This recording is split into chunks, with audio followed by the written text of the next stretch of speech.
नगर निगम के उम्मीदवारों को अंतिम रूप देने के लिए हिमाचल प्रदेश कांग्रेस चुनाव समिति की बैठक पर हिमाचल प्रदेश के मुख्यमंत्री सुखविंदर सिंह सुक्खू कहते हैं, पालमपुर में हमने पार्षदों के लिए सभी उम्मीदवारों की घोषणा कर दी है। मंडी में भी हमने 10 पार्षदों के लिए उम्मीदवारों की घोषणा कर दी है। बाकी उम्मीदवारों की रिपोर्ट तैयार की जा रही है, उनकी घोषणा भी कल तक दी जाएगी। और 50% तो महिलाओं के लिए है।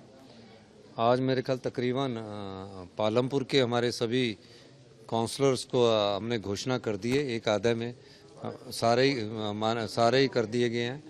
और मंडी में भी तकरीबन हमने 10 काउंसलरों के प्रत्याशियों की घोषणा की है। बाकी की रिपोर्ट बनाई जा रही है और कल तक उनकी भी घोषणा कर दी जाएगी।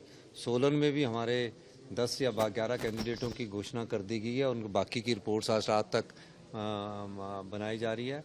और धर्मशाला में हमारे 2 वार्ड पेंडिंग हैं और 15 वार्डों की घोषणा कर दी गई है। निश्चित रूप से जो Bharatiya Janata party narrative set करती है, एक तो भारतीय जनता पार्टी हिमाचल विरोधी है, इसमें कोई दो राय नहीं। आपदा आई और प्रदेश में आरडीजी बंद हुई, 8 से 10 हज़ार करोड़ रुपये का नुकसान हुआ, 1500 करोड़ रुपया बोल के गए, अभी तक नहीं मिले। इन सब बातों को भी हम जनता के पंचायत चुनावों में हमारे पैसे तो पार्टी आधारित पर सिर्फ नगर निगम के चुनाव लड़ रहे हैं, लेकिन जो हमारे कार्यकर्ता इन बातों को जनता की अदालत में भी पहुंचाएंगे।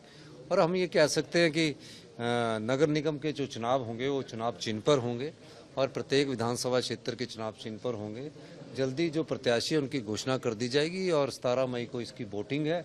और वोटिंग के समय के बाद फिर जो पंचायत इलेक्शन है उसमें कांग्रेस पार्टी कोई डायरेक्ट तौर पर उसमें पार्टिसिपेट नहीं कर रही है, लेकिन हमारा ये मानना है कि हिमाचल की जनता जानती है कि प्रदेश के हित में, प्रदेश के निस्वार्थ भावना से हमारी सरकार ने कार्य किया है, हमारे मंत्रिमंडल के सदस्यों ने कार्य किया है।